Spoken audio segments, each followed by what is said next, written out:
Pay close attention. The news you're about to see is fulfilling Bible prophecy.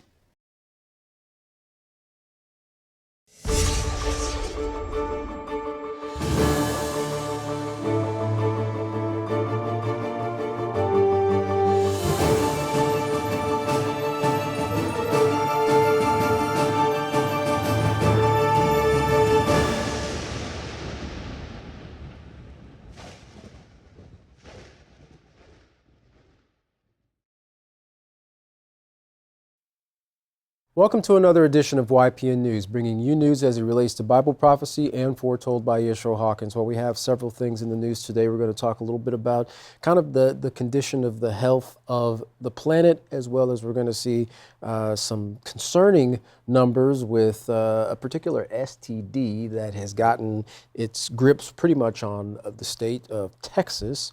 And we're also going to see some of the things that are taking place with the international community in regards to working out their problems. But first, those California wildfires that devastated thousands of structures and displaced just as many.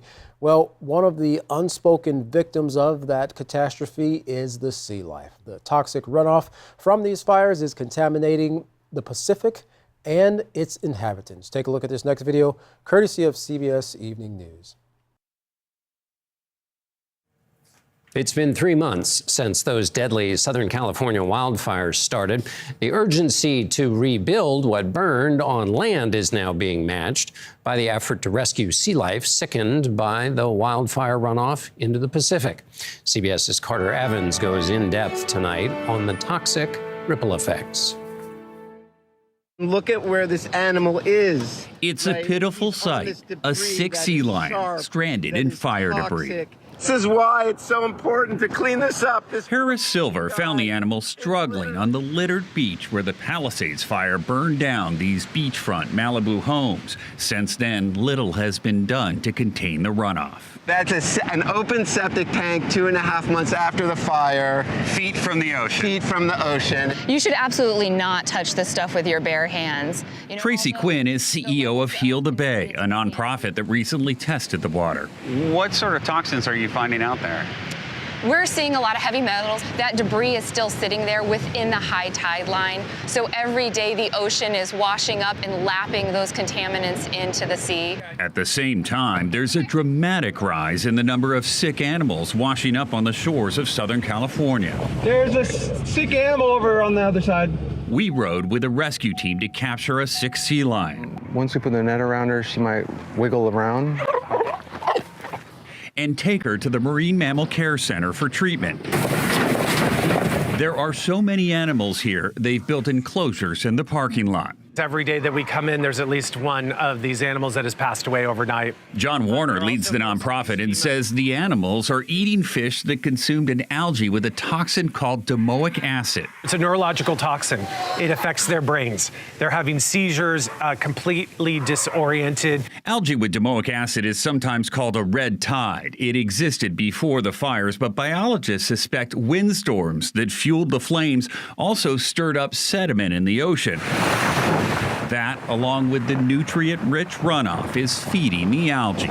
Whether it be with a fire or just organic waste flowing into the ocean, those all contribute to the size, scale, intensity of these blooms.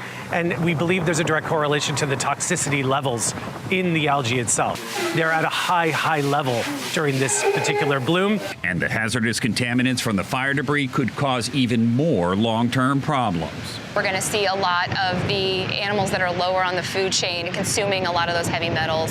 And then as those get consumed by larger fish in the sea, that will accumulate throughout the food chain. Something that could eventually impact people eating locally caught seafood. Catan, quite a bit of devastation there from those fires, and what took place in a matter of hours with the amount that was burned, homes and land and so forth, now takes thousands of hours to clean up. So, you know, it is a sad state that it is still so much toxic runoff going in there, but, you know, the structure and so forth, it's going to take a lot of time to clean that up. That's right. Well, the wildfires cause toxic runoff, but what about all that toxic runoff from humans on cruise ships. Well, you might be surprised. This next video will shed some light on the issue. Take a look. Here's what happens when a cruise ship discharges thousands of gallons of sewage and wastewater straight into the ocean. Environmental reports indicates that cruise lines dump more than 1 billion gallons of waste into the sea annually, encompassing human waste, gray water, and hazardous chemicals. In many regions, this is permitted as long as the ship is over 3 miles from shore, despite the significant ecological harm it causes. Well, when you think about our previous article with what's taking place running off into the Pacific from the wildfires, you kind of wonder what type of effect dumping all that human waste, as well as all the other chemicals from those ships, is going to have on the sea life there. Right, they say, as long as you're 3 miles out, but still 3 miles is really not that far away from shore. And, I suppose they're thinking dilution and it'll just be all fine, but you put all that in there, it certainly has to affect the marine life. Oh, for sure. Well, everyone loves a rich, buttery flavor, often experienced through baked items or fried foods. But one company has issued a voluntary recall of 1,700 pounds of butter. Cabot Creamery recalled the butter it sold in Maine and Vermont as it is suspected to have bacteria associated with fecal contamination. Yikes. Well, drug-resistant infections claimed the lives of over 3 million children in the year of 2022.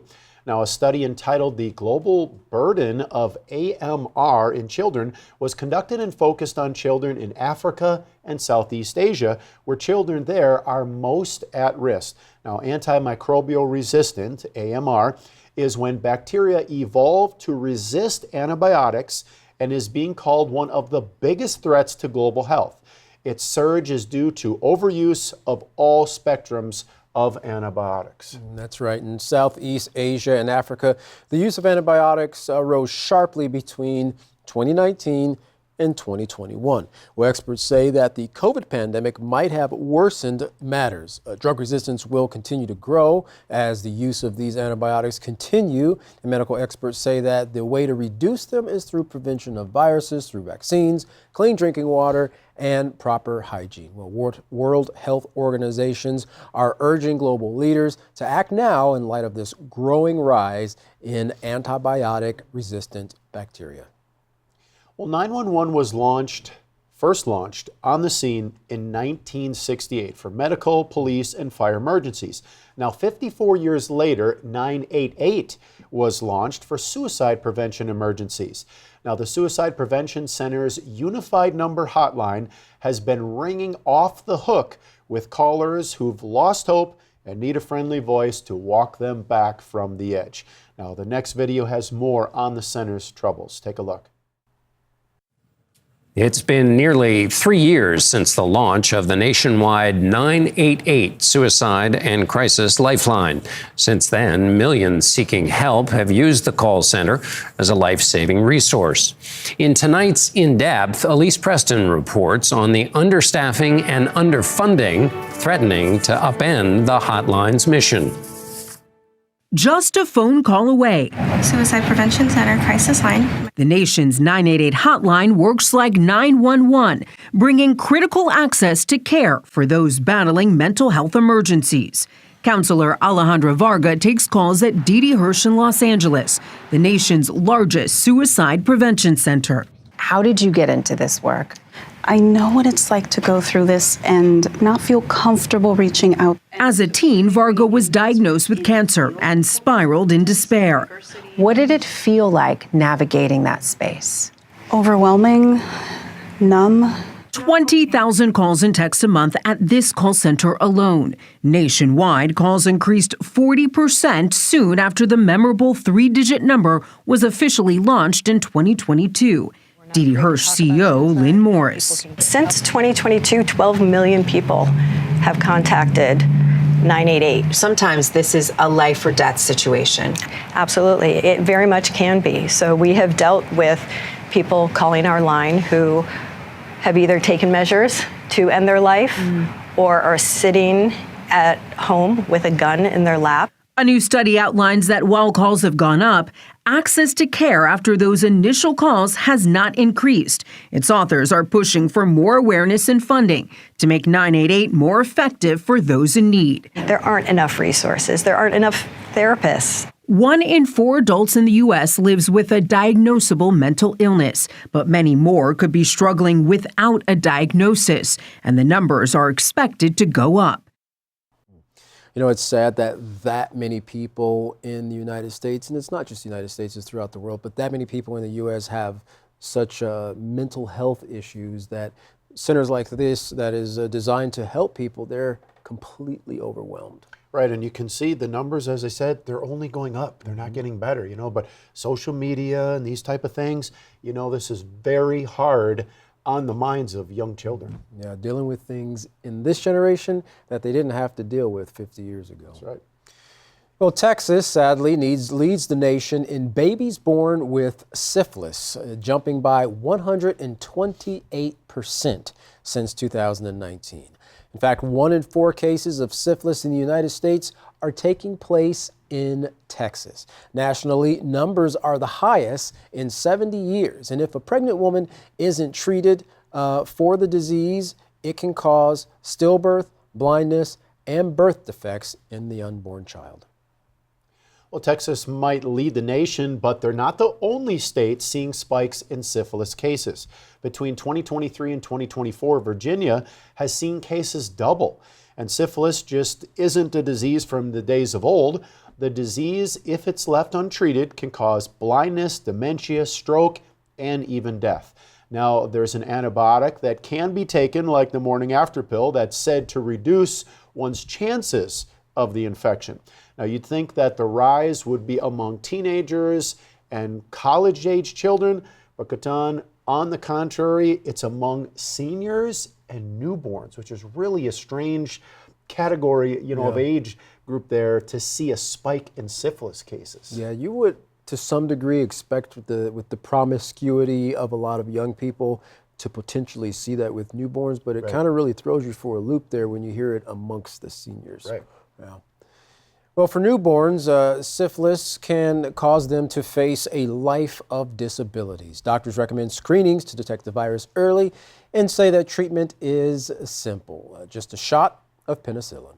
Well, the Virginia Department of Health is working to get the word out to the public about prevention and treatment in hopes of reducing new cases. If it was only that simple, just to take a shot and it was all fine. Yeah, well, the thing about these diseases is they don't come about just by happenstance. It's because of behavior of people and how they interact. That's right. Well, the United States and China are displaying a tit-for-tat behavior when it comes to trading. Donald Trump delivered his promise to put tariffs on Chinese imports to the U.S., and so Beijing responded with putting tariffs on America's imports into their country. Now, our next video shows how this is working out for everyone. Take a look. Right now, China's paying a 104% tariff.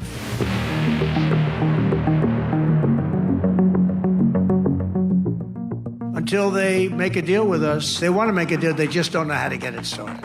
Because they're proud people.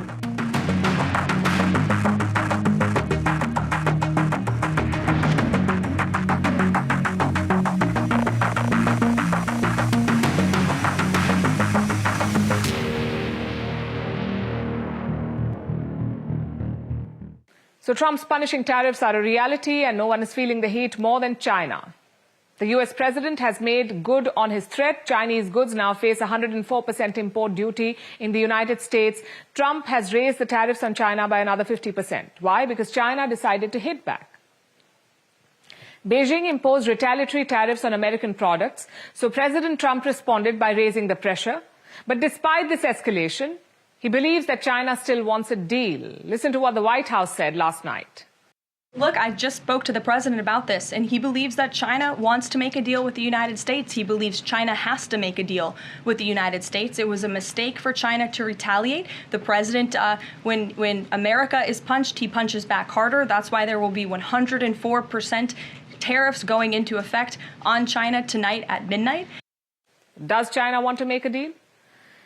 It does not look like it at the moment. Earlier today, China retaliated once again. In the last round, it had imposed 34% tariffs on U.S. imports. Now it has raised it to 84%. China has slapped an 84% tariff on American imports. And with this, China issued a fresh statement. It repeated what it said yesterday, that they are ready to fight till the end. The U.S. will, and I'm quoting, the U.S. will reap what it sows. That is the message from Beijing. The U.S. side is still imposing extreme pressure on China by imposing tariffs indiscriminately. China firmly opposes and will never accept such arrogant and bullying behavior. If the U.S. really wants to solve the problem through dialogue and negotiations, it should show an attitude of equality, respect, and reciprocity. If the U.S. disregards the interests of both countries and the international community and insists on waging a tariff war and trade war, China will definitely retaliate. Well, it's just like what we see with wars, this being a trade war. You know, it's the consumers that are having to pay the price for these ongoing tariffs. Right, and U.S. imposing 104% on goods going to China, and China doing 84% for those coming into the U.S. Like you said, the consumers are going to really pay the price. Yeah, that's right. Well, in an attempt to diffuse nuclear tensions between the United States and Iran, the two countries held a meeting in the country of Oman. Diplomats from both countries sat in separate rooms for 2.5 hours, passing communication via paper through their host. Now, there was, however, a brief face-to-face meeting with the leaders before they parted ways. Well, Steve Witkoff, special envoy to the U.S. president, was charged with leading the U.S. diplomats. Now, in 2015, President Donald Trump pulled out of the nuclear deal with Iran, and in its place applied heavy sanctions and even went as far as to assassinate top Iranian general Qasem Soleimani. But even though the United States government put all its pressure on Iran, it didn't deter them from continuing to advance their nuclear program. Some analysts are saying they will soon have enough weapons-grade uranium for a nuclear warhead. But the end of Bashar al-Assad's reign in Syria, of course, has been a blow to the Iranian government, as Syria was once a strong ally to Iran. Well, both Hamas and Hezbollah have been severely crippled by Israeli forces as the U.S. steps up its presence in the Middle East with aircraft carriers, missile defense systems, and stealth bombers. Now, while both parties feel the talks were constructive and positive, Iran says the ball is in the United States court. They did agree to meet again in about a week. Next time, the location will be in Rome. At Katan, pretty high tensions. If the two diplomats can't even sit in the same room, they pass notes for 2.5 hours. So, they're supposed to come to an agreement and hopefully work out some nuclear deal to stop nuclear war, but they can't even sit in the same room and have a conversation. Yeah, it just goes to show you the moral state of our leaders. No wonder the countries are in so much turmoil. Right, and the emotions so high, it's like they're only thinking of themselves and not the bigger picture of everybody's lives that would be affected by nuclear war. That's right. Well, if you want to learn more about these stories, contact the House of Yahweh. When you do, don't forget to request your free copy of the monthly newsletter and the Prophetic Word magazine. Here's how. To contact the House of Yahweh, you can write them at the House of Yahweh, P.O. Box 2498, Abilene, Texas, 79604. You can call them at 1-800-613-9494. You can visit them by going to any of their websites at yahweh.com, yisroelhawkins.com, or yahwehsbranch.com. You can also visit our website by going to YPNnews.com. You can email the House of Yahweh at info@yahweh.com. And for all calls outside the United States, please dial the number on your screen. And of course, don't forget the Yisrael Says and Ask Yisrael program, available online 24/7. You can find those websites by going to yisraelsays.com and askyisrael.com. Well, don't go anywhere. Up next is another classic message from Yisrael Hawkins. From all of us here at YPN News, I'm Jeffrey Heimerman. And I'm Katan Alexander. Thanks for watching.